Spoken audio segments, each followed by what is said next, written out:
मेरा नाम है मोहित और आपका स्वागत है हमारे यूट्यूब चैनल यूनिवर्सिटी चैंपियन में। तो जैसा कि आप जानते हो, आपका बीए फर्स्ट सेमेस्टर का जो पेपर होता है समाजशास्त्र का, समाजशास्त्र की खोज, इससे संबंधित आज मैं आपके सामने वन शॉट वीडियो लेकर आया हूँ। वन शॉट वीडियो का अर्थ ये होता है कि आपकी जितनी भी यूनिट होती है इनका सारा कंप्लीट रिवीजन इस वीडियो के अंदर आपके होने वाला है।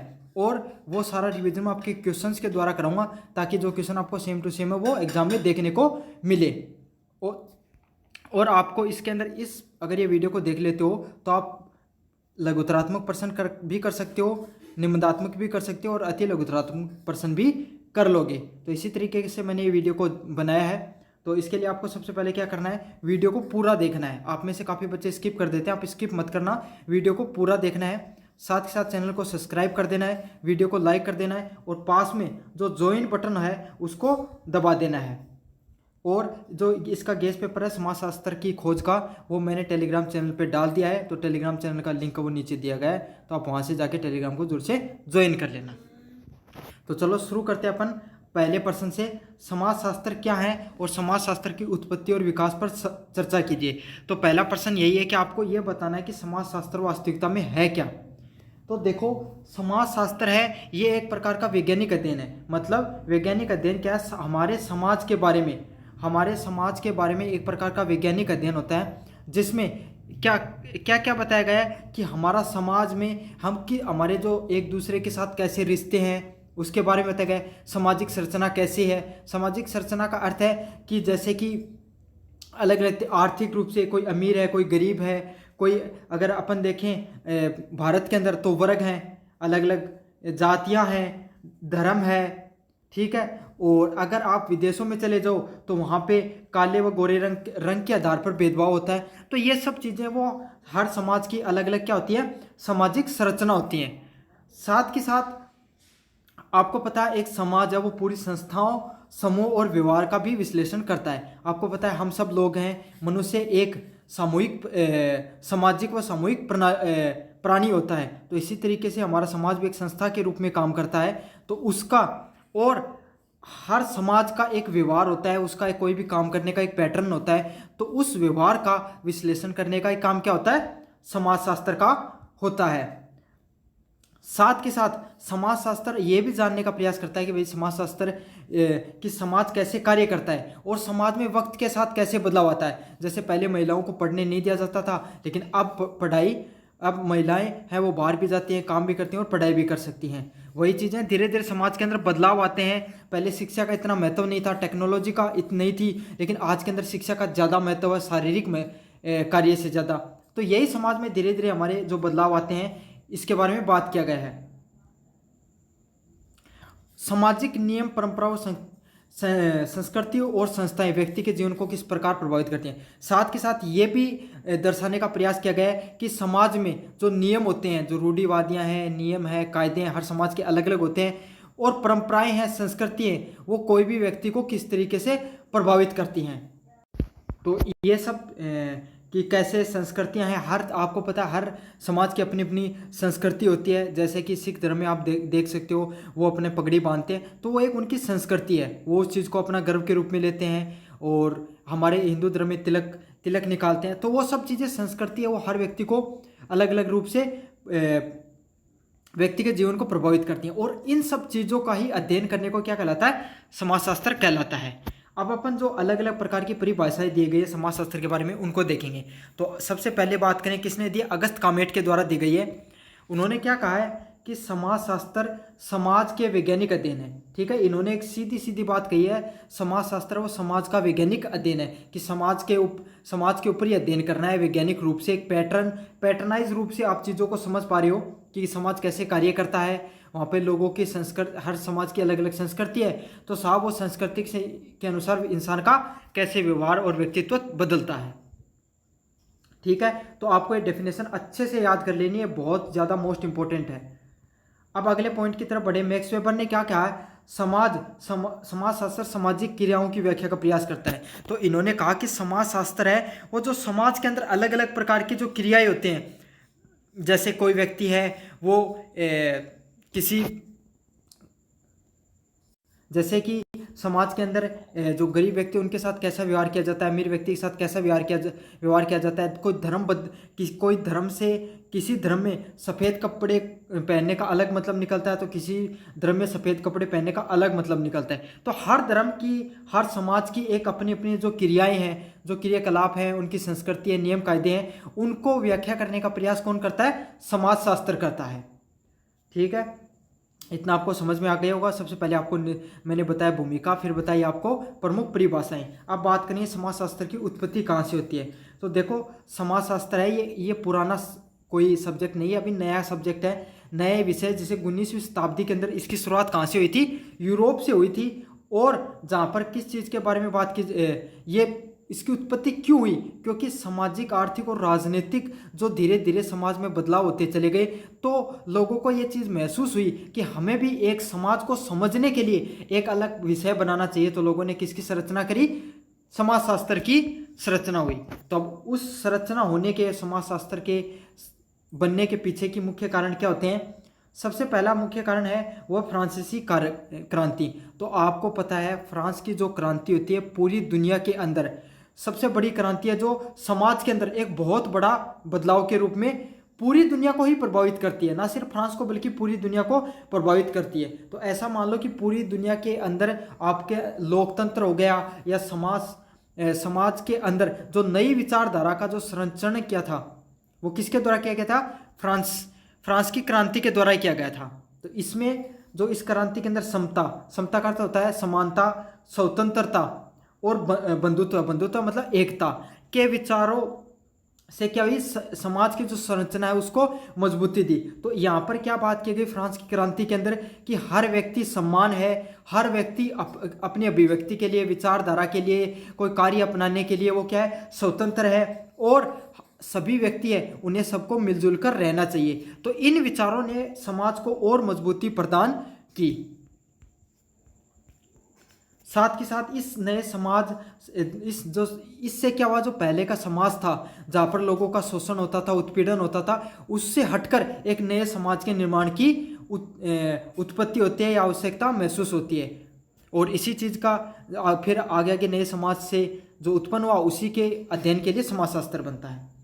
फिर अगले वाला पॉइंट क्या है? औद्योगिक क्रांति। तो हम सब जानते हैं जैसे कि 18वीं से 19वीं शताब्दी के अंदर पहली जो औद्योगिक क्रांति देखने को मिलती है, और वो औद्योगिक क्रांति किस पे रहती है? मशीनों पर।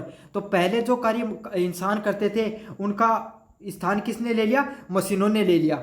अब मशीनों ने ले लिया तो इससे क्या हुआ? हर व्यक्ति के सामाजिक रूप में परिवर्तन आया, आर्थिक रूप में परिवर्तन आया, और पारिवारिक जीवन में भी परिवर्तन आया। अब मैं समझाऊं, जैसे कि देखो, मशीनों ने लिया तो क्या हुआ? संसाधन वो कुछ लोगों के पास आ गए। जैसे जो बड़े बड़े पूंजीपति थे, या फिर ऐसे मान लो जो जमींदार थे, जिनके पास पैसे थे, उन्होंने मशीनें जल्दी जल्दी खरीद ली क्योंकि उनके पास पहले से पैसे थे। तो वो क्या, उसके माध्यम से और अमीर होते चले गए। तो ऐसे सामाजिक परिवर्तन हुआ। आर्थिक की बात करें तो औद्योगिक क्रांति से क्या हुआ? जो अमीर थे लोग थे वो और ज़्यादा अमीर होते चले गए। अब पारिवारिक जीवन की बात करें तो क्या हुआ कि लोग धीरे धीरे कुछ लोग थे वो ज़्यादा व्यस्त होने लग गए अपने पारिवारिक जीवन में, और कुछ लोग हैं उनको कार्य ही नहीं मिल रहा था। तो इस प्रकार से समाज में बहुत बड़ा परिवर्तन देखने को मिला औद्योगिक क्रांति का, जिससे क्या हो? शहरीकरण, शहरों का धीरे धीरे शहर का निर्माण होता चला गया, बेरोजगारी बढ़ी, और श्रमिक है उन लोगों का शोषण हुआ। ऐसी समस्याएं धीरे धीरे उत्पन्न होनी शुरू हो गई। अगले वाला पॉइंट है बुद्धिवाद और वैज्ञानिक दृष्टिकोण। तो साथ के साथ समाजशास्त्र की जरूरत इसलिए भी पड़ती है क्योंकि हमारे समाज में वैज्ञानिक जो विधियां हैं, जो तर्क है, जो विश्लेषण है, उसका महत्व धीरे धीरे बढ़ने लग गया। अब तर्क का महत्व बढ़ने लग गया, वैज्ञानिक चीज़ें वो ज़्यादा बढ़ने लग गई। तो जो लोग हैं जो समाज को समझने में ज़्यादा रुचि रखते हैं, तो उन्हें लगा कि हमें भी एक प्रकार का विषय निकालना चाहिए जो क्या होना चाहिए? समाज के ऊपर एक वैज्ञानिक दृष्टिकोण अपनाए, वैज्ञानिक रूप से तर्क दे और वैज्ञानिक रूप से समझने का प्रयास करे। तो उसी से क्या होता है? समाजशास्त्र की उत्पत्ति होती है। अगले वाला पॉइंट है नव जागरण व पुनः जागरण काल। तो आपको पता है कि जो औद्योगिक क्रांति के बाद में समाज के अंदर परिवर्तन आना शुरू हुआ, शिक्षा का महत्व बढ़ गया, लोगों की चेतना, सोचने की क्षमता है और स्वतंत्र सोच, मतलब हर व्यक्ति अपने एक स्वतंत्र विचारधारा रखता है, उसकी सोच को क्या हुआ, धीरे धीरे बढ़ावा मिलने लग गया। और इसी से क्या हुआ, सामाजिक जो समस्याएं हैं वो सुलझने की आवश्यकता बढ़ी, कि लोगों को यह लगा कि भाई जो सामाजिक समस्याएं हैं उनको हमें क्या करना चाहिए, सोल्व करना चाहिए। जैसे कि पहले जैसे भारत के अंदर ही देख लो, जातिवाद की समस्या बहुत बड़ी थी, लेकिन धीरे धीरे क्या किया गया, अलग अलग प्रयास किए गए, सामाजिक आंदोलन हुए, लोगों ने खुद से प्रयास किया, तो अब क्या हुआ, वो जातिवाद वो है लेकिन धीरे धीरे कम हो गया।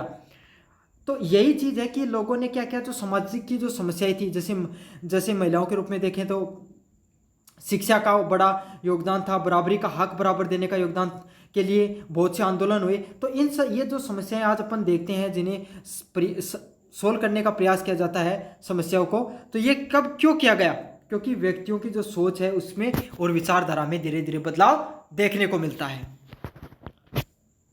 ये तो थी भाई उत्पत्ति क्यों हुई। अब विकास का क्या क्या, कैसे कैसे विकास होता है, और जो प्रारंभिक के जो समाजशास्त्री है उनका क्या योगदान रहता है, अब अपन इसको देखेंगे। तो सबसे पहले बात करें, जो सबसे महत्वपूर्ण योगदान है वो किसका, अगस्त कामेट का है। अगस्त कामेट को ही समाजशास्त्र के जनक भी कहा जाता है।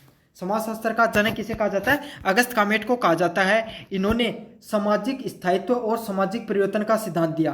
तो आपको ये बहुत इंपॉर्टेंट शब्द है, सामाजिक स्थायित्व और सामाजिक में परिवर्तन का सिद्धांत किसके द्वारा दिया गया, अगस्त कामेट के द्वारा दिया गया। तो ये प्रश्न भी पूछा जा सकता है अति लघुतरात्मक में, तो आपको अच्छे से याद कर लेना है। समाजशास्त्र को समाज का भौतिक विज्ञान भी कहा गया है। तो समाजशास्त्र को क्या कहा गया है, समाज का भौतिक विज्ञान। जैसे कि भौतिक विज्ञान समस्याओं को सुलझाने का प्रयास करता है, वैसे ही समाज की समस्याओं को सुलझाने का प्रयास कौन करता है, समाजशास्त्र करता है। अगले वाला पॉइंट है, जो अगला जो समाजशास्त्री है वो कौन है, हर्बर्ट स्पेंसर। तो हर्बर्ट जो स्पेंसर है, इन्होंने क्या किया, समाज की तुलना जीवित शरीर से की। इनके द्वारा कौन सा सिद्धांत दिया गया, सर्वाइवल ऑफ द फिटेस्ट। तो ये बहुत इंपॉर्टेंट है कि सर्वाइवल ऑफ द फिटेस्ट का न्यारा किसके द्वारा दिया गया, हर्बर्ट स्पेंसर के द्वारा दिया गया। इसके अनुसार क्या था कि कोई भी व्यक्ति है उसका महत्व जब तक है जब तक वो जीवित है, और हर व्यक्ति है अपने जीवन में जिंदा रहने के लिए संघर्ष करता है।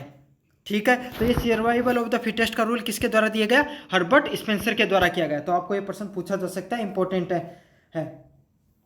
फिर बात करें तीसरे महत्वपूर्ण अर्थशास्त्री की, जो कौन है, कार्ल मार्क्स। तो कार्ल मार्क्स के बिना समाजशास्त्र अधूरा रहता है। तो इन्होंने किस पे बात की, इन्होंने वर्ग संघर्ष, मतलब श्रमिक वर्ग हो गया, या फिर जो समाज के अलग अलग जो वर्ग हो गए या आर्थिक संरचना हो गई, इस पर इन्होंने जोर दिया।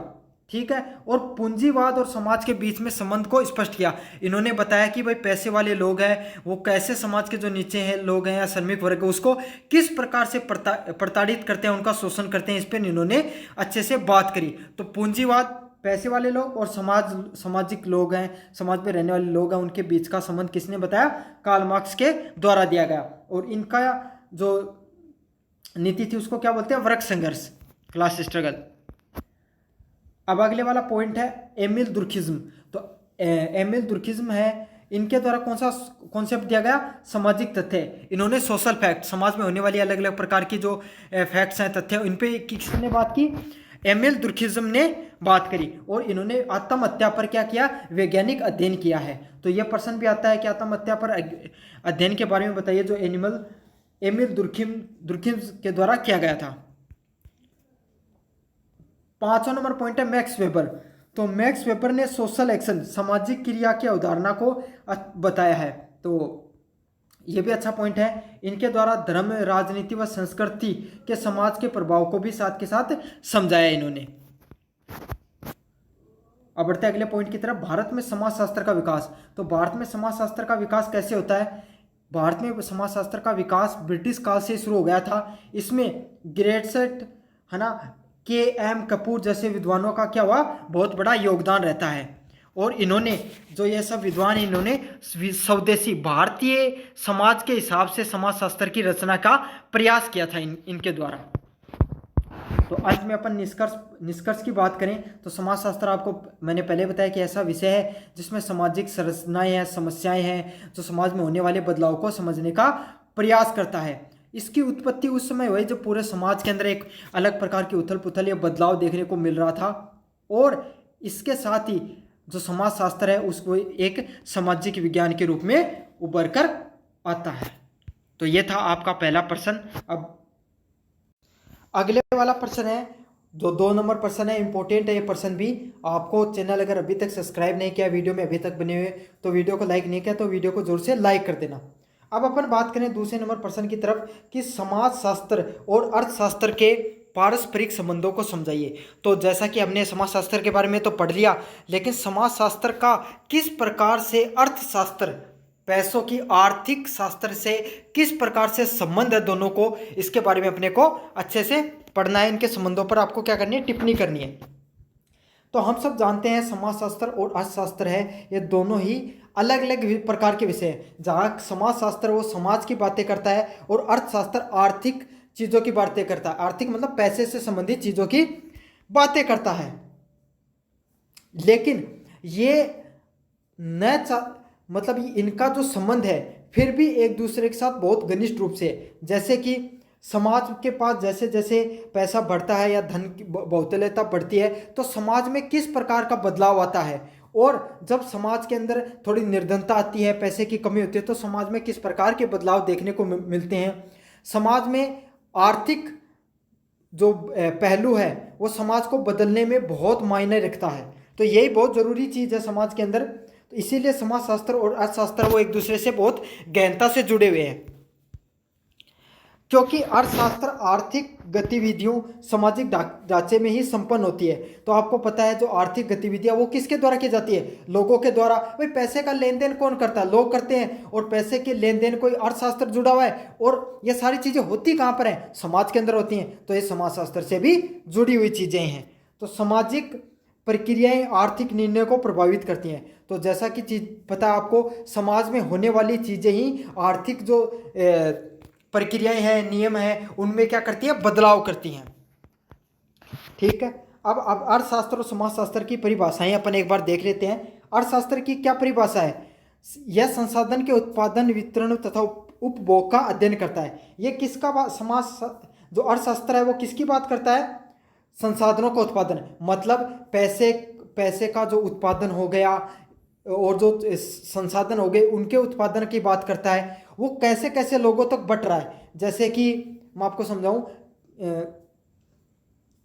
जैसे शिक्षा एक संसाधन है, तो उसी की अगर अपन बात करें, समाज के अंदर एक ग्रामीण क्षेत्र का व्यक्ति है, बच्चा है, और एक शहरी क्षेत्र का बच्चा है, दोनों को अंतर समझने का प्रयास करेंगे। ग्रामीण क्षेत्र का बच्चा सुदूर क्षेत्र का, मान लीजिए जैसे जैसलमेर हो गया, बाड़मेर हो गया, तो वहाँ का जो बच्चा है वो सरकारी स्कूल में पढ़ता है। वहाँ पर बच्चों को कम जो स्कूलिंग है वो थोड़ी उसकी अच्छे से नहीं हो पाती है, तो वह आपको मुख्यतः अंग्रेजी भाषा में कमज़ोर मिलने का उसका कारण हो सकता है। गणित विषय में वो कमज़ोर होगा। ठीक है। वहीं अगर अपन बात करें शहर का जो बच्चा है वो किस में अच्छा होगा, उसको जो अच्छी स्कूलिंग होगी तो आप उसको देख सकते हो कि उसमें कॉन्फिडेंस होगा, वो अच्छे से गणित बोल सकता है, इंग्लिश उसकी काफ़ी अच्छी हो सकती है, क्योंकि ये जो संसाधन है उसको जो बंटवारा होता है वो उसमें दोनों में क्या है, अंतर है। बच्चा एक जगह पैदा होता है, उसका एक जैसा दिमाग होता है, लेकिन उसको कैसे संसाधन मिलते हैं, उसको कैसी चीज़ें मिलती है, वो बहुत ज़्यादा निर्भर करती हैं। तो यही चीज़ बताई गई है। समाजशास्त्र जो अर्थशास्त्र है वो कैसे संसाधनों का क्या वितरण और उपभोग, उसका कैसे प्रयोग किया जाता है, उसका अध्ययन करता है। साथ के साथ इसका मूल उद्देश्य क्या है कि समाज के अंदर मानवों के द्वारा, व्यक्तियों के द्वारा जो आर्थिक आवश्यकताओं को पूर्ति करने का जो उपयोग किया जाता है, विकल्प को यूज किया जाता है, उसका विश्लेषण कौन करता है, अर्थशास्त्र करता है। और समाजशास्त्र का क्या कार्य होता है, ये मैंने पहले बता दिया। समाज के अंदर कैसी समस्याएं चल रही हैं, कैसे समाज में बदलाव हो रहा है, सामाजिक संस्थाएं हैं, व्यक्ति हैं, वो किस प्रकार के व्यवहार एक दूसरे के साथ रखते हैं। तो इस सब चीज़ों का अध्ययन कौन करता है, समाजशास्त्र करता है। अब अगले वाला पॉइंट है पारस्परिक संबंध के क्षेत्र, मतलब एक दूसरे से किस प्रकार से संबंधित है। तो पहला पॉइंट है उपभोग और सामाजिक मापदंड। तो ये बहुत जरूरी पॉइंट है। इसमें क्या होगा, उपभोग का स्वरूप केवल आय से नहीं बल्कि सामाजिक स्तर, परंपराओं, वर्ग और सामाजिक मूल्यों से भी है। देखो, सिर्फ जो उपभोग मतलब कोई भी चीज़ का कैसे प्रयोग किया जा रहा है, ये पैसे पर ही निर्भर नहीं करती है बल्कि सामाजिक स्तर पर निर्भर करती है कि समाज की परंपराएं कैसी हैं, वो वर्ग कैसा है, वहाँ की संस्कृति कैसी है। तो इस चीज़ पर बात करते हैं। जैसे कि मैं आपको बताऊं कि एक जो अपन राजस्थान की बात करें, यहाँ पर सरकारी नौकरी को ज़्यादा महत्व दिया जाता है, शिक्षा को ज़्यादा महत्व दिया जाता है, ठीक है। लेकिन अगर आप वहीं कहीं पे गुजरात हो गया या फिर साउथ हो गया या फिर नॉर्थ ईस्ट चले जाओगे, वहाँ पर लोग सरकारी नौकरी को इतना ज़्यादा महत्व नहीं देते हैं। या मुंबई में चले जाओगे तो वहाँ से सरकारी नौकरी से ज़्यादा लोग किसको महत्व देंगे, बिजनेस को महत्व देंगे। तो ये क्यों होता है, ये समाज के साथ समाज का जो स्तर है, वहाँ के आसपास के लोगों की क्या सोच है, इस चीज़ पर निर्भर करता है। हर चीज़ पैसे पर ही निर्भर नहीं करती है। अगले वाला पॉइंट है, जैसे कि भारत में शादी ब्याह का खर्च का स्वरूप सामाजिक प्रतिष्ठा से जुड़ा हुआ है। तो आपको पता है कि भारत के अंदर लोग हैं वो शादी ब्याह में बहुत ज़्यादा खर्च करते हैं, उन्हें उस चीज़ से कोई मतलब नहीं है, क्योंकि ये चीज़ किस चीज़ से जुड़ी है, अपनी सामाजिक प्रतिष्ठा से जुड़ी हुई है। तो चाहे आपके पास पैसा हो ना हो, लेकिन हर व्यक्ति अपना क्या करेगा, खर्च करेगा। तो यही चीज़ है, ये आय पर निर्भर नहीं होकर वहाँ की परंपराओं पर निर्भर है ये चीज़। अगले वाला पॉइंट है आर्थिक असमानता व सामाजिक संरचना। तो जैसा कि आप जानते हो समाजशास्त्र है वर्ग, जाति, लिंग के आधार पर असमानताओं को समझता है। तो आपको पता है कहीं का समाज हो, इस दुनिया में कहाँ का भी समाज हो, वो कहीं का भी समाज हो, उसके अंदर आपको असमानताएं देखने को मिलेगी। जैसे कि हम भारत की बात करें, वहाँ पे सबसे पहले जो असमानता देखने को मिलती है वो किसके आधार पे, वर्ग के आधार पे। वर्ग मतलब समाज के आधार पे या जाति के आधार पे देखने को मिलेगी आपको, ठीक है। फिर आप देखते हो कि लिंग के आधार पर, मतलब महिला व पुरुष के आधार पे भी आपको असमानता देखने को मिलती है। फिर रंग के आधार पर भी आपको असमानता काफ़ी बार समाज में देखने को मिलती है। तो ये जो समाजशास्त्र है वो इस समाज में होने वाली अलग अलग प्रकार की असमानताओं को क्या करता है, समझने का प्रयास करता है। साथ ही साथ समाज के अंदर सबसे महत्वपूर्ण जो है पैसा, धन और संपत्ति का असमानता है, वो कौन नापता है, अर्थशास्त्र भी नापता है इस चीज को। तो दोनों मिलकर है सामाजिक आर्थिक असमानताओं को समझने में सहायक होते हैं। तो जैसा कि आप जानते हो समाजशास्त्र और अर्थशास्त्र दोनों एक दूसरे मिलकर क्या समाज में कैसे बदलाव हो रहे हैं, वो किसके आय के द्वारा कैसे बदलाव हो रहे हैं, इसको समझने का प्रयास करता है।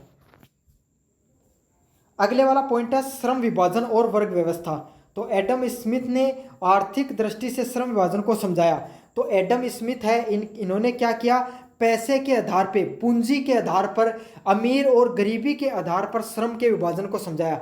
मतलब लोगों के किस किस प्रकार का, जैसे एक श्रमिक है मेहनत तो बहुत करता है लेकिन कम पैसा है, वहीं अगर आप देखोगे इंजीनियर है उसकी मेहनत थोड़ी कम होगी, दिमाग का ज़्यादा प्रयोग होगा लेकिन पैसा ज़्यादा होगा। एक कंपनी का मालिक है उसकी मेहनत हो सकती है हमें कम लगे लेकिन होती ज़रूर है, लेकिन उसके पास पैसा जितनी मेहनत करता है उससे कई गुना ज़्यादा है।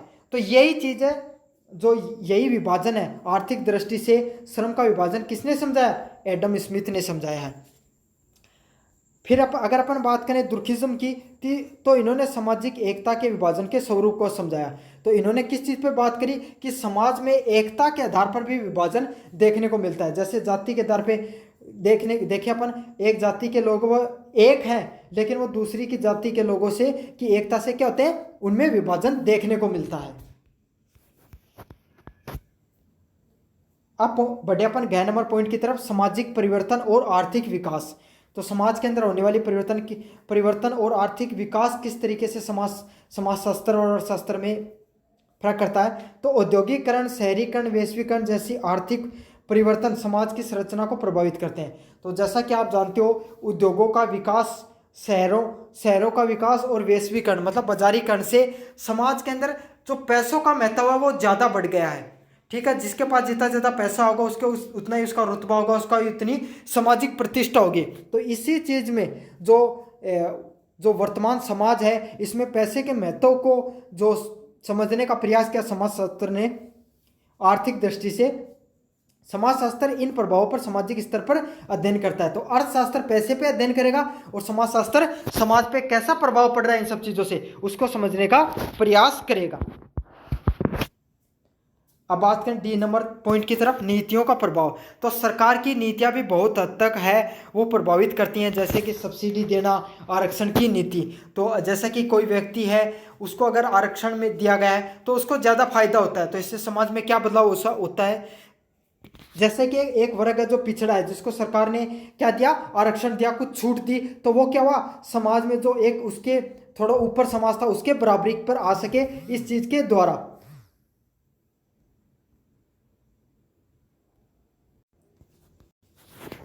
तो इस चीज पर बात की गई है। तो ये सब चीजें भी समाज के ऊपर बहुत ज्यादा निर्भर करती हैं। अब 3 नंबर पॉइंट की बात करें तो विद्वानों की दृष्टि।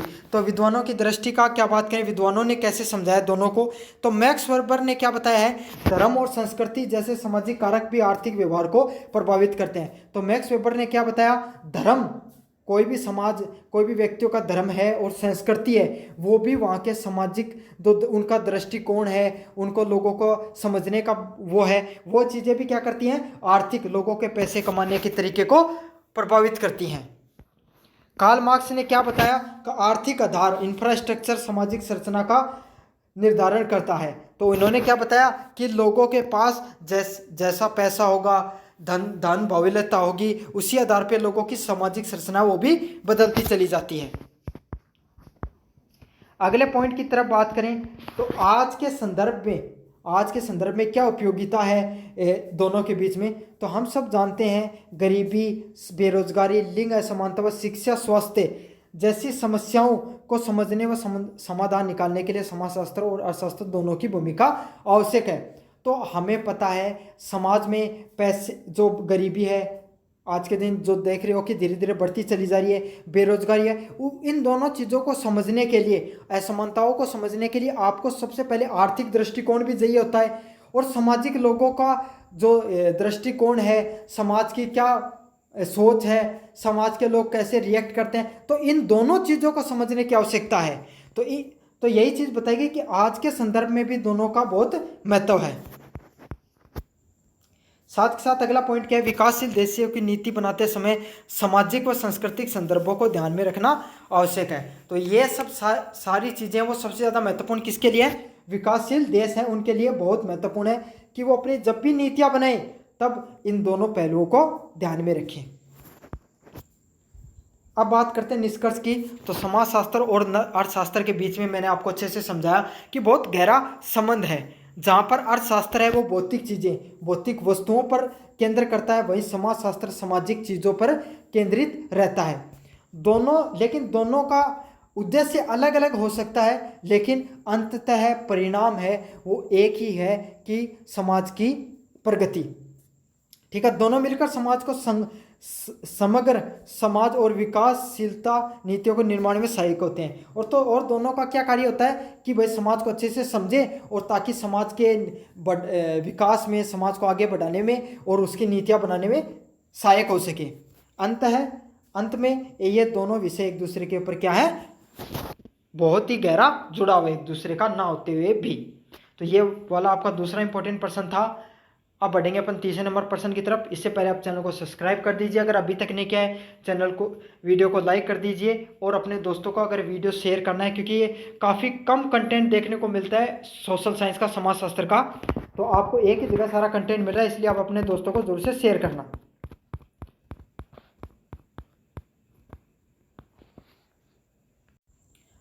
अब बढ़ते हैं अपन तीसरे नंबर इंपॉर्टेंट प्रश्न की तरफ।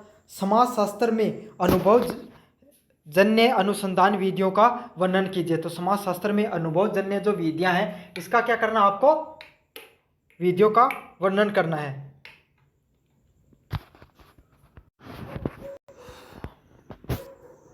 तो सबसे पहले अपन परिचय की बात करें।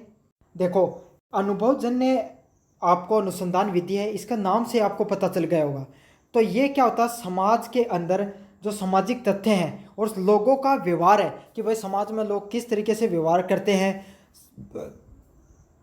इस चीज़ को समझने का प्रयास है वो किसके द्वारा किया जाता है, निरीक्षण व मापन के परीक्षण के द्वारा किया जाता है, जिसके अंदर सबसे ज़रूरी पॉइंट क्या होता है इसमें, ऑब्जेक्टिविटी, मतलब वस्तुनिष्ठता, तथा एविडेंस बेस्ड, मतलब लोगों के अनुभव के द्वारा, कोई भी क्रिया, ये जो विधि की जाती है इसमें क्या हो जाता है, पहले कोई एक उदाहरण लिखा जाता है, जो कोई भी एक साक्षात उदाहरण लिखा जाता है और फिर उसके माध्यम से समाज के लोगों का व्यवहार समझने का प्रयास किया जाता है। जैसे कि मैं आपको एक उदाहरण के रूप में बताऊं, भारत है, भारत के अंदर हमारे जो बड़े बुजुर्ग लोग होते हैं इनका हम बहुत सम्मान करते हैं अपने घर के अंदर, मतलब हमारे घर के अंदर ही वो लोग रहते हैं, माता पिता। लेकिन विदेश के अंदर आप चले जाओ या फिर वहाँ पर क्या होता है, उनके लिए अलग से जो अनाथालय हैं, अनाथ आश्रम होते हैं वो होते हैं। तो यही समाज के अंदर जो अलग अलग प्रकार की विधियाँ, लोगों की सोच है, वो किसके माध्यम से, अनुभव के आधार पर और वस्तुनिष्ठ जो पुरानी विधियां हैं उसके आधार पर जो बातें की जाती है, जो परीक्षण किए जाते हैं, उसी को क्या कहा जाता है, अनुभवजन्य अनुसंधान विधि कहा जाता है। खास बात यही है कि इसमें अनुभवों का प्रयोग होता है और ये सिर्फ सिद्धांत और कल्पनाओं के आधार पर ही नहीं होती है। तो यही एक अलग पॉइंट है इसके अंदर। अब मुख्य अनुभव जन्य अनुसंधान विधियाँ कौन सी है, सबसे पहले सर्वे मेथड। तो आपको पता, नाम से पता चल गया, सर्वेक्षण विधि में क्या होता है, घर घर जाकर सर्वेक्षण किया जाता है या काफ़ी सारे लोगों पर से प्रश्न पूछे जाते हैं और उन प्रश्नों पर उन लोगों का क्या विचार है, उन लोगों की क्या विचारधारा है, कैसे वो उस चीज़ के बारे में सोचते हैं, वो कोई कार्य करते हैं तो वो कैसे उनके बारे में उनका सोचने का तरीका होता है। तो ये सब चीज़ें किसके द्वारा पूछी जाती है, प्रश्नों के माध्यम से पूछी जाती है। ठीक है, इसमें दो इंपॉर्टेंट होते हैं, पहला उपकरण क्या होता है, प्रश्न वाली मतलब प्रश्न, और दूसरे क्या होता है, साक्षात्कार। तो आपको पता है सर्वेक्षण मेथड हो गया, सर्वेक्षण विधि हो गया, इसके उपकरण क्या क्या होंगे, प्रश्न वाली होगी और साक्षात्कार होगा। उदाहरण के लिए परिवार नियोजन पर लोगों की राय जानने का प्रयास करना, तो ये इसके अंदर उदाहरण दिया गया आपको। अगला पॉइंट है प्रेक्षेपण की विधि। प्रेक्षेपण क्या है, ऑब्जर्वेशन मेथड। तो देखो प्रेक्षेपण दो प्रकार का हो गया, समाज के अंदर कोई भी घटना घट रही है तो इसको आप अपनी नज़र से देखने का प्रयास कर रहे हो कि यह घटना हो क्यों रही है। ठीक है, यह भी दो प्रकार की होती है कि आप उस घटना में सक्रिय रूप से पार्टिसिपेट करो और दूसरा निष्क्रिय रूप से आप दूसरे लोगों के साथ वो घटना होती देख रहे हो। जैसे कि कोरोना के बाद में आप देखा कि लोगों बेरोजगारी वो बहुत ज़्यादा बढ़ गई है। तो अब उस बेरोजगारी बढ़ने के पीछे क्या क्या कारण हुए, तो इसको आप देखने का, खुद समझने का प्रयास करो तो आप सक्रिय रूप से उसका भाग हो।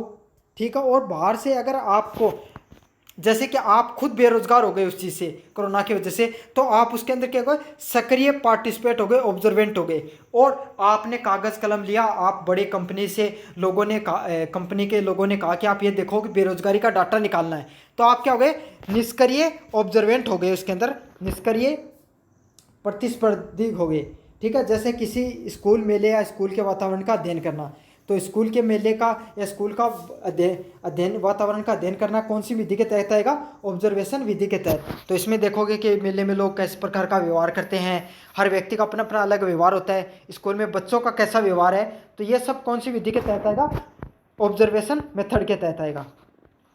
इसमें क्या होता है, एक व्यक्ति प्रत्यक्ष वार्तालाप के माध्यम से जानकारी एकत्रित करता है, मतलब आपस में अलग अलग लोगों से बातचीत करेगा, वार्तालाप के माध्यम से सारी चीज़ों को जानने का प्रयास करता है। यह दो प्रकार की होती है, स्ट्रक्चर्ड मतलब हर चीज़, जैसे उसने बात करी तो उसने हर चीज़ को लिखा। ठीक है, दूसरा सेमी स्ट्रक्चर्ड क्या, कुछ चीज़ों को उसने लिखा और कुछ चीज़ों को उसने समझने का प्रयास किया और उसी अनुभव को अगले वाले जो सर्वेक्षण विधि की उसमें काम लिया। और तीसरे वाला क्या है, अनस्ट्रक्चर्ड, असंरचित, मतलब इसमें उसने कुछ भी नहीं लिखा और बस सिर्फ समझने का प्रयास किया और बाद में आगे जाके अपने अनुभव के माध्यम से उस चीज अध्ययन को बनाया। तो ये तीन प्रकार होता है इसमें, संचरित, अर्धसंचरित और असंचरित। यह विधि गहराई से जानकारी प्राप्त करने में सहायक होती है। तो आपको पता है इसमें क्या सैंपल होता है, वो बहुत बड़ा होता है, बहुत सारे लोगों से आप बातचीत करते हो, बहुत सारे लोगों को ऑब्जर्वेंट करते हो, तो इसमें क्या होता है, ये लोगों की गहरी जानकारी प्राप्त कर सकते हो इसमें। अगले वाला पॉइंट है केस अध्ययन विधि, केस स्टडी मेथड। तो किसी व्यक्ति, समूह, संस्था की घटना का विस्तृत अध्ययन करना क्या कहलाता है, केस स्टडी कहलाता है। जैसे कि मैं आपको एक उदाहरण दूं कि भारत की राजनीति में पैसा और बहुलता का क्या योगदान रहता है। तो इस पे आप क्या हो गए सभी लोगों के, आप देखो कि जो जब चुनाव होते हैं तो किस प्रकार से पैसा बांटा जाता है, पैसे के वजह से लोग कैसे जीत जाते हैं, पैसा का कैसा प्रयोग होता है, वो लीगल व इलीगल तरीके से। तो इस घटना के ऊपर आपने पूरी गहनता से अध्ययन किया। तो आपने किसके माध्यम से किया? केस अध्ययन विधि से किया। जैसे कि किसी विशेष गांव का सामाजिक परिवर्तन का आपने अध्ययन किया है, तो ये किसके नीचे आ गया? केस स्टडी मेथड के नीचे आ गया। 5वां पॉइंट है स्टैटिस्टिकल मेथड, सांख्यिकी विधि। तो आपको पता है, नाम से पता चल गया, इस विधि में क्या होता है कि आप सांख्यिकी आंकड़ों के आधार पर के विश्लेषण से आप सामाजिक रुझानों को समझने का प्रयास करते हो। जैसे इसका सबसे अच्छा क्या होता है? Exit poll. तो जैसे जब चुनाव होते हैं तो जो न्यूज एंकरों के द्वारा क्या कराया जाता है? एग्जिट पोल कराया जाता है। इसमें क्या होता है? आंकड़ों के माध्यम से हम समझने का प्रयास करते हैं कि कौन सी पार्टी वो जीत सकती है। यह विधि सटीकता और निष्पक्षता के लिए जानी जाती है। तो आपको पता है आंकड़े होते हैं, आज के समय आंकड़ों पर सबसे ज़्यादा विश्वसनीयता है, लोगों की सबसे ज़्यादा विश्वास है। जैसे कि जनगणना के आंकड़ों का क्या करना? विश्लेषण करना। तो यह कौन सी आएगी? सांख्यिकी विधि आएगी। 6वां नंबर प्रयोग है विधि, उसका क्या नाम है? प्रयोगात्मक विधि। तो नियंत्रण वातावरण में सामाजिक व्यवहार का प्रयोग किया जाता है। ठीक है, मतलब आपको एक साइंटिफिक वे से प्रयोग किया जाएगा। जैसे आपने एक उदाहरण सुना होगा कि एक पिंजरा था, उसमें 4 बंदरों को बंद कर दिया गया और चारों बंदर हैं, उनको क्या हुआ? उनके सामने केला रख दिया गया। जैसे केले खाने की तरफ एक बंदर बढ़े, दूसरे को क्या मार दिया? उसको डंडा मार दिया गया। फिर दूसरा था, उसको डंडा मार दिया गया। ऐसे ऐसे उन्हें पास नहीं आने दिया। तो एक होता क्या? एक खाने को आता और बाकी 3 को भी डंडे पड़ते साथ में। फिर दूसरा आता तो बाकी को पड़ते। तो ऐसे ऐसे क्या हुआ? थोड़े दिनों बाद में वो इतने समझदार हो गए, जब केला रखा जाता और कोई दूसरे वाला पीछे से खाने को आता तो वो क्या होता? जो पीछे के 2 बंदर बच जाते वो उसको खींच लेते, उसको खाने नहीं देते। तो यही होती है एक्सपेरिमेंटल विधि होती है, जिसमें आपको क्या खुले में छोड़ दिया जाता है कोई आपको कार्य करने के लिए, और उसको क्या पूरा ऑब्जर्व किया जाता है अच्छे से। तो इसको प्रयोगात्मक विधि बोला जाता है। 7वां नंबर पॉइंट है सामग्री विश्लेषण। तो ये किसके? समाचार पत्र हो गए, विज्ञापन हो गए, भाषण हो गए, साहित्य हो गया, इसके माध्यम से समाज को समझने का प्रयास करता है। इससे क्या होता है? इसे क्या कहा जाता है? सामग्री विश्लेषण। जैसे मीडिया में महिलाओं की छवियों का अध्ययन करना। तो मीडिया में महिलाओं की क्या छवि है, इसका अध्ययन करते हैं। तो ये किसके माध्यम से कर रहे हैं? सामग्री विश्लेषण के माध्यम से कर रहे हैं। अब इसका पॉइंट है अनुभव जन्य अनुसंधान की विशेषताएं क्या है? वस्तुनिष्ठता। ठीक है, वस्तुनिष्ठता क्या? ऑब्जेक्टिविटी, मतलब प्रत्यक्ष रूप से हम लोगों से मिलते हैं, आंकड़ों को जानने का प्रयास करते हैं, उस व्यवहार को जानने का प्रयास करते हैं। तो यह क्या रहती है? वस्तुनिष्ठता रहती है। दूसरी क्या? टेस्टेबिलिटी। वही टेस्टेबिलिटी का अर्थ भी यही होता है कि हम खुद से कोई, ये वैज्ञानिक विधि कोई कागज व कलम से नहीं होती है, बल्कि हर जो व्यक्ति होता है वो प्रत्यक्ष रूप से उससे जुड़ा रहता है। अगले वाला पॉइंट है प्रमाण पर आधारित, एविडेंस बेस। तो ये सारी चीज़ें हैं वो सच्चाई पर आधारित रहती हैं, एक वास्तविक घटना पर आधारित रहती हैं, तो लोगों को इस पर ज़्यादा विश्वास रहता है, एविडेंस बेस्ड रहती है। तथा तटस्थ व नियंत्रित दृष्टिकोण। तो और साथ में विश्लेषण योग्य डाटा का संग्रह करना। तो आप कोई भी ये जैसे आप कोई भी इसमें अध्ययन करोगे या कोई भी विश्लेषण विधि को करोगे तो आपका क्या रहेगा? आपके पास डाटा का संग्रहण रहता है, ताकि आप भविष्य में भी अगर कोई डाटा निकालना चाहो या फिर कोई भी सांख्यिकी को समझना चाहो तो आप उस डाटा का भी प्रयोग कर सकते हो। जैसे अब जनसंख्या है, जनगणना की जाएगी, तो जनगणना के माध्यम से ही बाकी की भारत सरकार आगे की कोई नीतियां बनाएगी, वो किसके आधार पर बनाएगी? जनगणना के आधार पर बनाएगी। वही डाटा काम आएगा। तो वही है कि आपके पास डाटा रहता तो वो भविष्य में काम आता आपको अलग अलग चीज़ें, नीतियां को निर्माण करने में। निष्कर्ष की बात करें तो अनुभव अनुसंधान विद्या समाजशास्त्र का एक वैज्ञानिक अनुशासन बनाती हैं। तो ये क्या होती हैं? ये विधियाँ हैं, ये समाज के अंदर एक वैज्ञानिक अनुशासन बनाती हैं कि समाज के वास्तविक तथ्य आंकड़ों और अनुभव के आधार पर समझने का सहायक होती हैं। तो इन विधियों का क्या कार्य होता है? ये समाज में, हमारे समाज के जो वास्तविक तथ्य होते हैं, आंकड़े होते हैं, उन्हें अनुभव के माध्यम से समझने का प्रयास करती है कि भाई वास्तविक समाज में क्या हो रहा है। काल्पनिक जो तथ्य या काल्पनिक जो पहले की जो समाज में दी गई जो पुरानी जो प्रथाएं थी उसी पर नहीं डिपेंड रहकर अनुभव के आधार पर नई चीज़ों को समझने का प्रयास किया जाता है। किसी भी सामाजिक घटना, समस्या या घटना का गहन व सटीक विश्लेषण करने में अनुभवजन्य विधियां अत्यंत आवश्यक होती हैं। तो कोई भी सामाजिक घटना है उसका एकदम सटीक विश्लेषण करने में इनका बहुत बड़ा योगदान रहता है। ये केवल चिंतन या दर्शन के उपेक्षा प्रयोग में उपयोगी विज्ञान का स्थायित्व करती हैं। तो इसमें सिर्फ चिंतन ही नहीं मिलेगा आपको, जबकि प्रायोगिक उपयोगिता का विज्ञान भी देखने को मिलता है। तो ये था आपका तीसरा नंबर पॉइंट, बहुत ही इंपॉर्टेंट है ये विधि, आपको पढ़ लेनी अच्छे से। अब बढ़ेंगे अपन चौथे नंबर की प्रश्न की तरफ। अगर अभी तक आपने चैनल को सब्सक्राइब नहीं किया अभी तक वीडियो में बने हुए, तो इस चैनल को जरूर से सब्सक्राइब कर देना, वीडियो को जरूर से लाइक कर देना और कमेंट भी जरूर करना अगर अभी तक आप वीडियो को देख रहे हो तो। अब अगले नंबर पॉइंट की तरफ बात करें, मार्क्सवादी दृष्टिकोण से वर्ग की अवधारणा और मैक्स वेबर के विचारों से उसकी भिन्नता। तो मार्क्सवादी दृष्टिकोण से वर्ग की जो अवधारणा है, मतलब जो मार्क्सवाद ने वर्ग की बात करी, किसके बेस पर? आर्थिक बेस पर। जबकि मैक्स वेबर की क्या विचारधारा थी समाज के बारे में, उन्होंने किस समाज के बारे में बात करी, दोनों के विचारों में किस प्रकार की भिन्नता है, इसको अपन समझने का प्रयास करेंगे। तो सबसे पहले अपन बात करें तो मार्क्सवादी दृष्टिकोण की बात करें तो कार्ल मार्क्स ने क्या बात की? कार्ल मार्क्स ने समाज को, वर्ग को किसके आधार पे बांटा? आर्थिक संरचना के, पैसे के आधार पे। मतलब एक वर्ग गरीब है ना, और दूसरे वाला अमीर है, जैसे पूंजीवादी भी बोल सकते हैं। दूसरा कौन से वर्ग माना? इन्होंने श्रमिक वर्ग माना। इनके द्वारा क्या कहा गया कि वर्ग का निर्धारण है वो व्यक्ति के उत्पादन के साधनों, मीन्स ऑफ प्रोडक्शन पर, मतलब जो व्यक्ति जैसा उत्पादन करता है उसी के आधार पे उसका संबंध होता है, वैसा ही उसका वर्ग होता है। जैसे कि कोई व्यक्ति है वो श्रमिक है, कोई मतलब जो उसका कार्य करता है, दूसरा है वो इंजीनियर हो गए, डॉक्टर हो गए, सर्विस क्लास के लोग हो गए, तीसरे है पूंजीवादी या व्यापारी वर्ग हो गया। तो वो जैसा कार्य कर रहे हैं वैसा ही उनका क्या हो गया? वर्ग हो गया।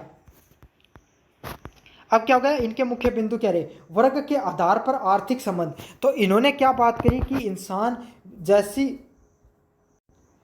इन्होंने क्या बात करी कि व्यक्ति जिस चीज़ का उत्पादन कर रहा है वो उसका स्वामी है या नहीं है। मतलब कोई भी इंसान, कोई भी जैसे कोई कार प्रोडक्शन करता है, कार के निर्माण का कार्य करता है, तो उसमें क्या होगा? क्या वो कार का निर्माण सिर्फ निर्माण ही कर रहा है या उस कार कंपनी का वो मालिक भी है? दोनों चीज़ों में बहुत अंतर है, ठीक है। मालिक कभी निर्माण नहीं करता है चीज़ों का। तो इन्होंने इस चीज़ पर बहुत ज़्यादा गौर दिया कि कोई भी व्यक्ति किसी चीज़ का निर्माण कर रहा है, उत्पादन कर रहा है, तो वो उसका स्वामी है या नहीं है, स्वामित्व रखता है या नहीं रखता है। साथ के साथ उत्पादन संबंधों में व्यक्ति की स्थिति और उसकी वर्गीय स्थिति तय करती है।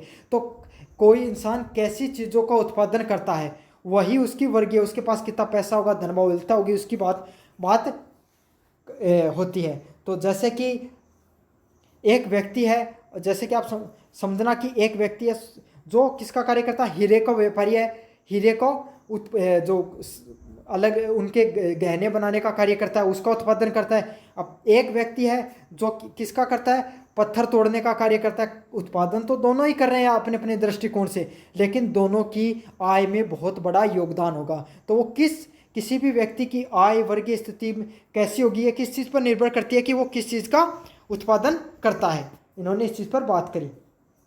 दूसरा क्या है? मुख्य वर्ग। तो इन्होंने दो प्रकार के मुख्य वर्ग माने कि पहला क्या था?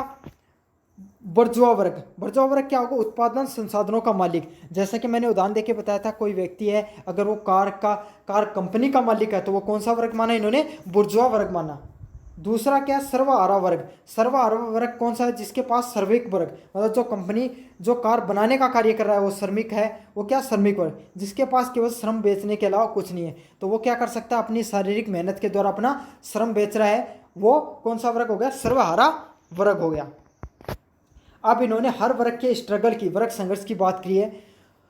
तो इन्होंने क्या बात किया कि दोनों वर्गों के बीच में शोषण और संघर्ष का संबंध होता है। तो दोनों जो वर्ग है इनमें क्या होता है? शोषण और संघर्ष का होता है। जैसे मालिक सोचता है कि वो श्रमिक से ज़्यादा कार्य करवाए ताकि वो क्या हो सके? और ज़्यादा अमीर हो सके, ठीक है। वहीं जो श्रमिक का वो सोचेगा कि वह मालिक से ज़्यादा पैसे लेने का प्रयास करे ताकि वो क्या हो, और ज़्यादा अमीर हो। तो दोनों के बीच में शोषण व संघर्ष ये सदैव चलता रहता है। यह संघर्ष ऐतिहासिक परिवर्तन का मुख्य आधार बनता है।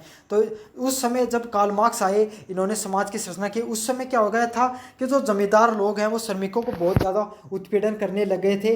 तब इन्होंने श्रमिकों के लिए आवाज़ उठाई और एक नए समाज का, अपने संघर्ष के माध्यम से एक नए समाज का निर्माण किया। अगले वाला पॉइंट है क्रांति और वर्गहीन समाज की अवधारणा। तो इन्होंने क्या कहा कि वर्ग संघर्ष, कोई भी व्यक्ति है, कोई भी वर्ग है, समाज है, वो संघर्ष करेगा तो वो एक नई क्रांति लाता है। ठीक है, और इससे क्या होती है, इस क्रांति से वर्गहीन क्लास मतलब एक नए समाज का निर्माण होता है, इनके द्वारा मानना था। अगले वाला पॉइंट है क्लास कॉन्साइनेस, वर्ग चेतना। तो जब मजदूर अपने शोषण को समझने लगते हैं और संगठित होते हैं तो वो क्रांति की ओर अग्रसर होते हैं। तो इन्होंने माना था कि आप गुलाम हो, वो बहुत गंभीर बात नहीं है, लेकिन आप गुलामी को सहन कर रहे हो और गुलामी आपके समझ में नहीं आई है, तब तक आप गुलाम हो। अगले वाला पॉइंट है कि मैक्स वेबर के अनुसार वर्ग की अवधारणा। तो मैक्स वेबर ने क्या किया, मैक्स वेबर ने बताया कि वर्ग है, समाज है, वो बहुआयामी होता है, उसके अलग अलग डायमेंशन होती है, उसका सिर्फ एक ही आयाम नहीं होता है। इन्होंने क्या माना, इन्होंने जो मार्क्स था उसने सिर्फ एक आयाम माना, कौन सा, आर्थिक, पैसे का। जबकि मैक्स वेबर ने क्या माना, अलग अलग आयाम होते हैं। इनके अनुसार सिर्फ आर्थिक ही नहीं बल्कि सामाजिक व सांस्कृतिक तत्व भी कोई समाज के, कोई भी वर्ग के महत्वपूर्ण पहलू होते हैं। तो हम सिर्फ पैसे के आधार पर समाज नहीं देख सकते, पैसा चाहे इंसान के पास कितना भी हो, लेकिन बहुत अधिक मायने रखता है उसकी सामाजिक प्रतिष्ठा कैसी है, वो सांस्कृतिक तत्व उसके अंदर कितने, उसका व्यवहार कैसा है, लोगों के साथ बैठना उठना उसका कैसा, ये बहुत मायने रखता है। ये किसने बताया, मैक्स वेबर ने अपनी अवधारणा के द्वारा बताया। अब इसकी क्लास में क्या था, आर्थिक संसाधनों की पहुंच के आधार पर वर्ग निर्धारित होता है। तो इन्होंने सबसे पहले ये बताया कि सबसे पहला वर्ग किसके आधार पर होगा, पैसे के आधार पर होगा। दूसरे वाला वर्ग कौन सा, प्रतिष्ठा समूह, वो कौन सा, जिनके पास बहुत ज़्यादा समाज में प्रतिष्ठा है, सम्मान है, जीवन शैली अच्छी है। जैसे कि आप बात कर लो, जो नेता होते हैं उनके पास, कुछ नेताओं के पास पैसा कम हो सकता है बड़े बड़े अमीर पूंजीपतियों से ज़्यादा, लेकिन उनकी क्या ज़्यादा है, सामाजिक प्रतिष्ठा ज़्यादा है। अपने समाज में भी देख सकते हो कुछ लोगों के पास पैसा कम हो सकता है लेकिन उनकी सामाजिक प्रतिष्ठा किसी अच्छे धन बहुलता वाले व्यक्ति से भी ज़्यादा होती है। तो दूसरे प्रकार के लोग क्या होते हैं, जिनके पास प्रतिष्ठा ज़्यादा है। तीसरे प्रकार के लोग हैं पावर, शक्ति या दल। तो वे राजनीतिक ताकत वाले लोग होते हैं जो निर्णय लेने में सक्षम होते हैं।